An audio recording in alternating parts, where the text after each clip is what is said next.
Monster Hunter Wilds has a terrible story but amazing gameplay. The story of Monster Hunter Wilds is in my opinion horrible, and it almost made me retire the game in its entirety. Despite this, I will say that I recommend Wilds. The post-story content makes up for what the story fails to deliver. While Wilds is definitely the most accessible entry in the Monster Hunter series, it's also the one with the most annoying story format known to man. The storyline itself is not that bad, perhaps a tiny bit out of place, but it's done well enough. They should give you an option to remove Alma from the missions after you complete the story though, as her talking gets very annoying very fast. The real problem of the story lies in the cutscenes. Especially in low rank, before the credits roll, you are basically watching a movie with some short gameplay sequences instead of playing a game with some short cutscenes. It's horrible. I don't want to sit here doing absolutely nothing for 30 minutes while I watch the NPCs yap about bullshit.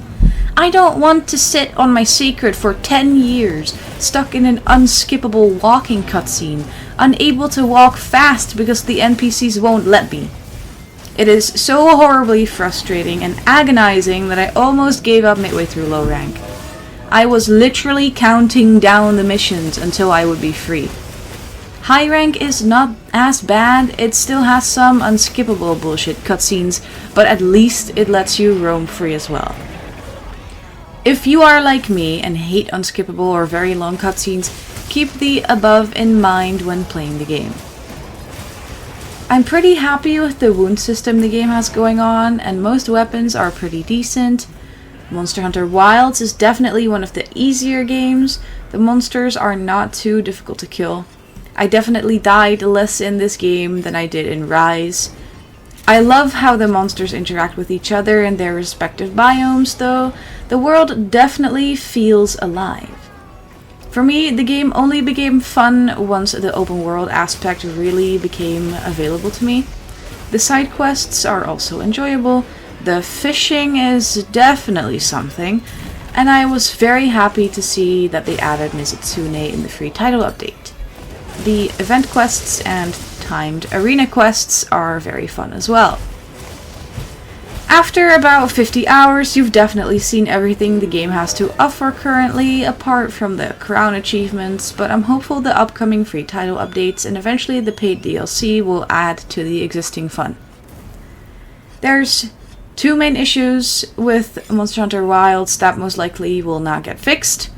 The performance and optimization are terrible, and the way multiplayer works in this game is quite bad. It's unfortunate, but the game is fun enough for me to ignore the two issues for the most part.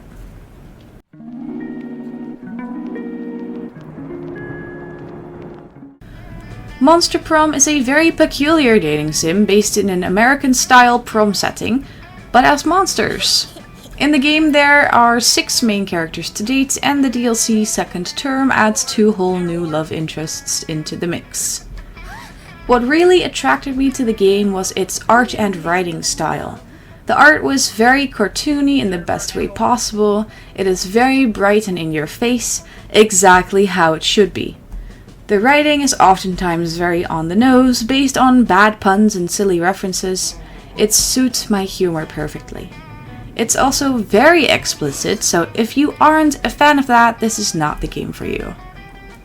There's almost an endless amount of possible events and outcomes in the game, which means you will never get bored. No matter how many times you try to woo your favorite love interest, each run you will find something new to interact with. Don't forget you can buy items at the shop to unlock more events, outcomes, and maybe even some secret endings. All in all, this genre is not something you'll find me playing very often, but Monster Prom made me want to engage in this expansive world of arson and despair. 8 out of 10 would get set on fire by Damien again.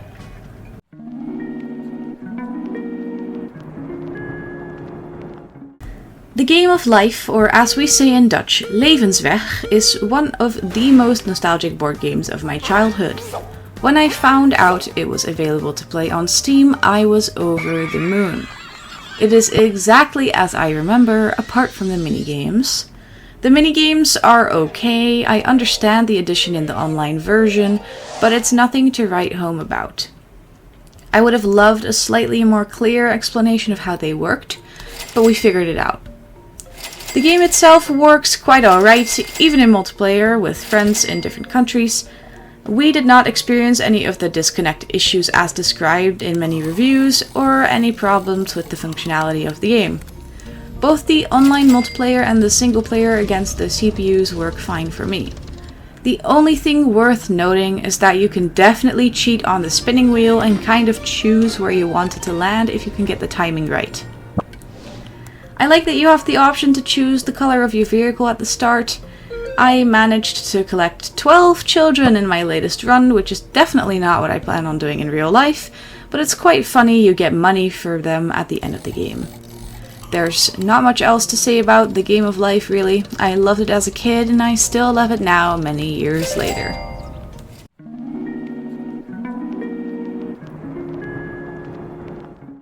Kingdoms Deck is a pretty fun strategy city builder game that kind of reminded me of Thronefall combined with Colonists of Catan.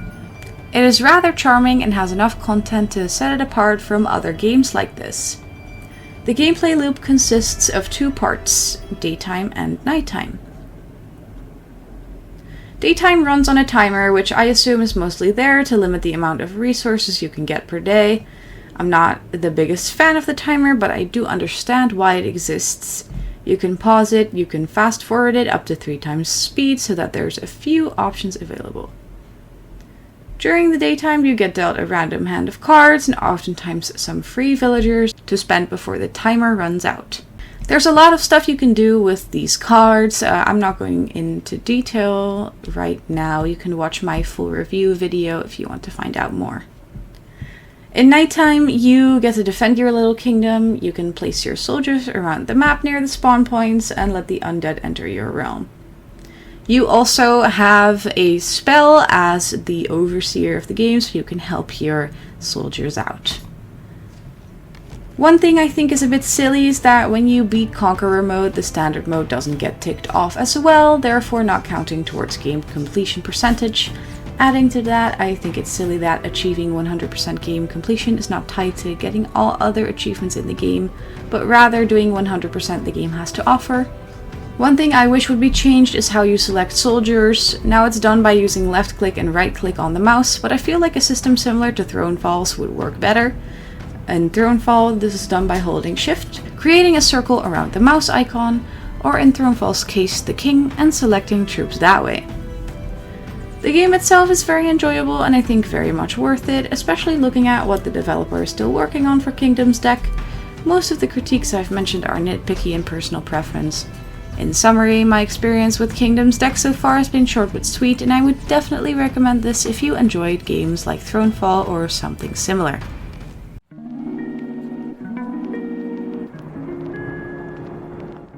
Dice People was a fun little game to play for a few hours. It's my first incremental game in a while. I would say the closest to this I've played is the Gnorb Apolog.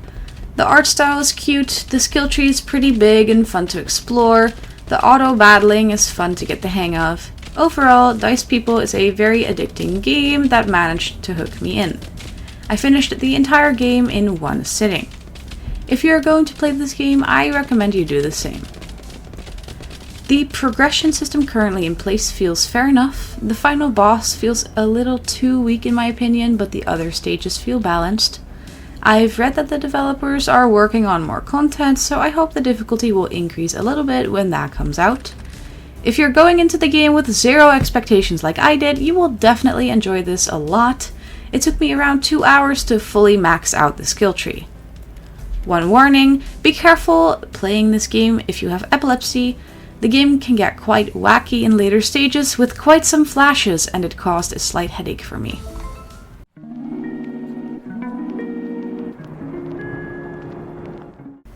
Hat Kid is a menace to society, and I love being a menace, what can I say?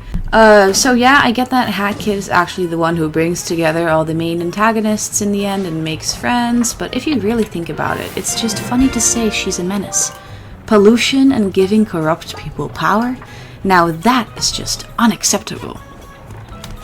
A Hat in Time is a game that kind of reminds me of a mix between the PlayStation 1 game Donald Duck Going Quackers and Super Mario 3D World. This game is definitely best played with a controller, but still very playable on keyboard. I really like the concept of the hats giving you different abilities.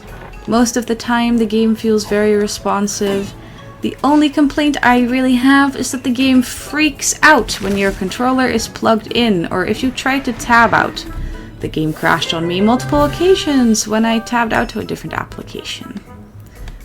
Overall, it's a great game. I really enjoyed my time with it. I collected all the timepieces. I basically did everything there is available in the base game apart from finishing 30 Steam Workshop levels.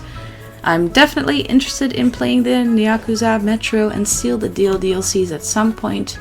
The story is solid, the world feels big and is fun to explore. It just holds up very well overall. Definitely pick this up on a discount.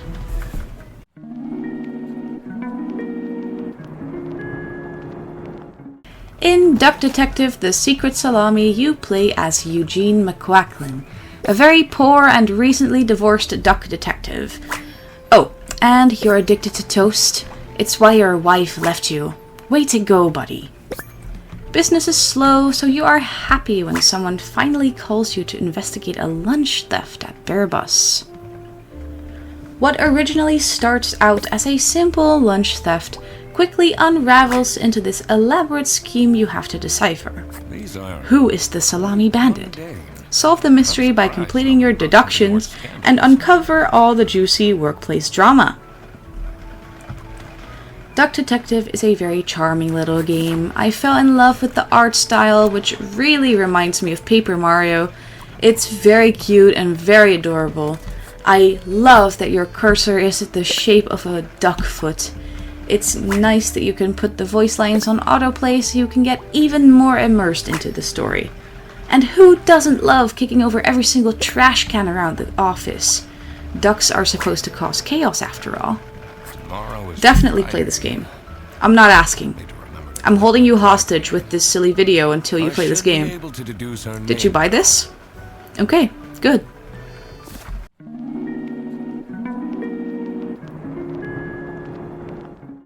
I've been following the development of Mind Over Magnet since May 2024, both on YouTube and here on Steam, and I'm glad I finally got to play the full game. I already enjoyed the demo when I played it on the Steam Next Fest last year. The finished product definitely feels like an upgrade from it. I did expect the full game to be a little bit longer than it was. I finished the game in about 2 hours, but the gameplay itself did not disappoint me at all, so it was fine. The puzzles are not too complex. It's a pretty cozy experience, perfect for a night of relaxing puzzling.